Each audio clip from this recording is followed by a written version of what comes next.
और ये 3 कानून हैं,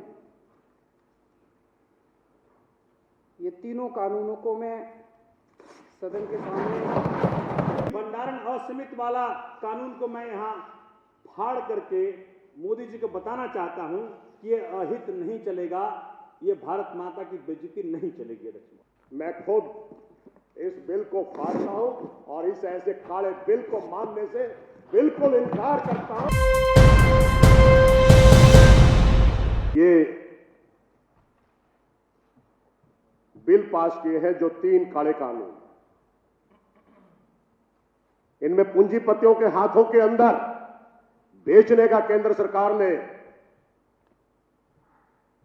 जो षड्यंत्र रचा है, इस बिल की कॉपी को मैं इस सदन के अंदर फाड़ता हूं। इस कानून को हम नहीं मानते, हैं किसानों के माध्यम से कह रहा हूं, क्योंकि लगातार 21 दिन से मैं उन किसानों के साथ में वहां पर बॉर्डर के ऊपर बैठा हूं। वहां पर आत्महत्या करने के लिए लोग मजबूर हो रहे हैं। अभी आत्महत्या भी हुई है, जो आपने अखबारों के माध्यम से पढ़ा होगा।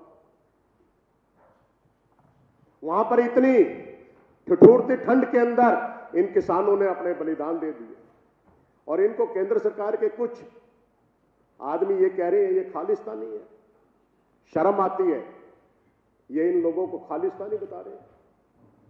अभी कुछ दिनों पहले आप सब ने पढ़ा होगा अखबारों के अंदर, सीमा के ऊपर सीमाओं की रक्षा करते हुए एक जवान ने अपनी शहादत दे दी, और जब बाद में पता चला वो जवान कहां का था, वो जवान आपके पंजाब का था, और पता लगा कि उसका पिता कहां पर बैठा है।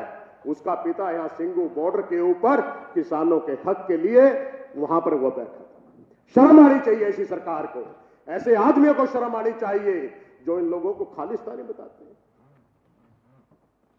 आपको सत्ता पे भी बिठाने वाले यही किसान थे, और आपकी सत्ता को उखाड़ने वाले भी यही किसान होंगे, मैं ये पूरे विश्वास के साथ कहता हूं। अध्यक्ष जी, जितना दर्द इस समय किसानों को हो रहा है, आम आदमियों को भी हो रहा है, क्योंकि जो भी रोटी खाई जाती है, इन किसानों के द्वारा जो अनाज उगाया जाता है, उसी के बलबूते पर हम लोग रोटी खाते हैं। आज तो लग रहा है ये किसानों की लड़ाई है, ये किसानों की लड़ाई नहीं है अध्यक्ष जी। ये लड़ाई आज हर उस आम आदमी की है जो अनाज खाता है। इन्हीं पूंजीपतियों के हाथ के अंदर ये देश को बेचने का काम कर रहे हैं, क्योंकि कॉन्ट्रैक्ट खेती का क्या करता है। जिस व्यक्ति के गोदामों के अंदर जब सारा अनाज चला जाएगा, मनमाने रेट के ऊपर वो अनाज बेचेगा या नहीं बेचेगा। महेंद्र जी कंक्लूड करिए प्लीज। कंक्लूड तो ये किसान कर देंगे अध्यक्ष जी, और बहुत जल्दी कर देंगे, बहुत ज्यादा दिनों तक नहीं चलती। और मैं आपके माध्यम से एक और बात कहना चाहता हूं, केंद्र सरकार को सुनाना चाहता हूं, काम करो कुछ ऐसा, काम करो कुछ ऐसा कि लोग तुम्हारे लौटने का इंतजार करें। अरे ना करो अनर्थ कुछ ऐसा कि लोग तुम्हारे मिटने का इंतजार करें, लोग तुम्हारे मिटने का इंतजार करें। आज दिल्ली की सीमाओं के ऊपर जितने भी किसान बैठे हैं, ये अपने अपने राज्यों में धरना देकर बैठे हैं। आम आदमी पार्टी की सरकार उन किसानों के साथ में पहले भी थी, आज भी है, और भविष्य के अंदर भी रहेगी। ये हम सभी किसानों को यहां से विश्वास दे रहे हैं, क्योंकि ये अरविंद केजरीवाल जी की सरकार है, जो कि हर व्यक्ति के दुख दर्द को जानती है। और जो ये तीनों काले कानून पास किए हैं इन्होंने, मैं खुद इस बिल को फाड़ता हूं और इस ऐसे काले बिल को मानने से बिल्कुल इनकार करता हूं, जो कि हत्यालूसी है, जो इन किसानों की जान लेने पर आमदा है, आम आदमी की जान लेने के ऊपर आमदा है। ऐसे किसी कानून को नहीं मैं मानता। जय हिंद, जय भारत, जय जवान, जय जवान, जय जवान, जय जवान। अदानी है, लग रहा है ईस्ट इंडिया कंपनी हो गया ये देश। एक मिनट और कंक्लूड ईस्ट इंडिया कंपनी हो गया। ईस्ट इंडिया कंपनी के तरह हर चीज हवाले किए जा रहे हैं। हर कुछ, एयरपोर्ट भी अदानी का, रेलवे भी अदानी का, अंबानी का।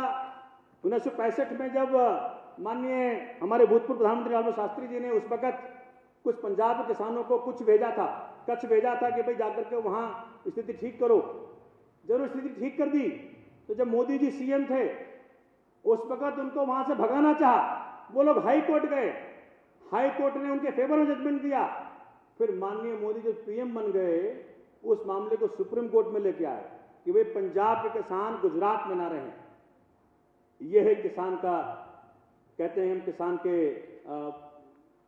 सहभागी हैं, किसान के हित सोचने वाले साथी हैं। अध्यक्ष महोदय, मैं आज जो एक तीसरा कानून है भाई भंडारण की लिमिटेशन, अनलिमिटेड भंडारण कर दिया, और मैं अभी आपके सामने तीनों एक फाड़ूंगा। क्योंकि मैं इसके विरोध में हूं, मैं इससे बहुत आहत हूं। किसान रो रहा है और ये प्रधानमंत्री हंस रहे हैं, अमित शाह हंस रहे हैं। इनको पंजाब के किसानों की चिंता नहीं है, हरियाणा के किसानों की चिंता नहीं है, इनको बंगाल में चुनाव जीतना उसकी चिंता है। एक क्रोनी कैपिटलिस्ट का साथ ले रहे हैं, खरबों करोड़ों ले रहे हैं, जिससे को चुनाव लड़ सके। ये कानून सिर्फ किसानों का हित नहीं है, ये कानून अहित है सभी का, पूरे देश का। अध्यक्ष महोदय, मैं एक एक करके फाड़ दूंगा। ये वो कानून है जिसमें कहता है भंडारण असीमित है। ये भंडारण असीमित वाला कानून को मैं यहाँ फाड़ करके मोदी जी को बताना चाहता हूं कि ये अहित नहीं चलेगा, ये भारत माता की बेइज्जती नहीं चलेगी। अध्यक्ष महोदय, ऐसी क्या आफत थी कि ये कानून पास कर दिए गए?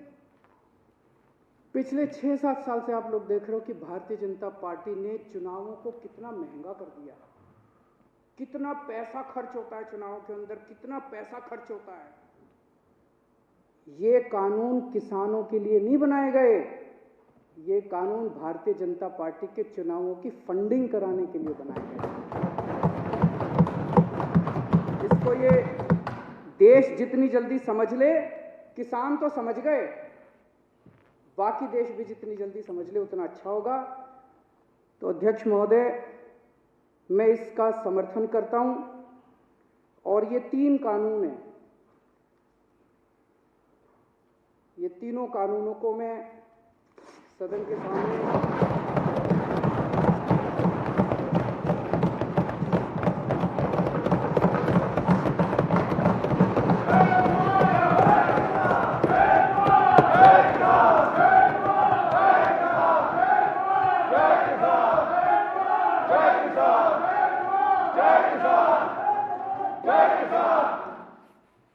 इन दोनों कानूनों को फाड़ते हुए मुझे बेहद दर्द हो रहा है।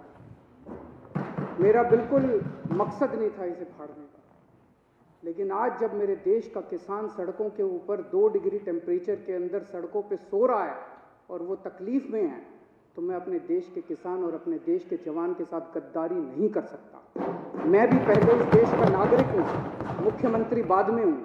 तो आज इन तीनों कानूनों को ये विधानसभा खारिज करती है और केंद्र सरकार से अपील करती है कि किसानों की बात मानते हुए अंग्रेजों से बदतर मत बनो। अंग्रेजों ने 9 महीने में कानून वापस ले लिए थे, आप कम से कम आज़ादी की इतनी तो इज्जत रख लो कि 20 दिन के बाद अब इन कानूनों को वापस ले लो।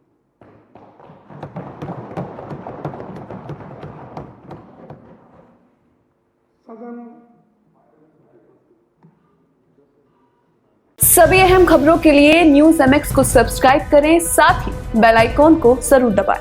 लाइक, शेयर, कमेंट करना ना भूलें।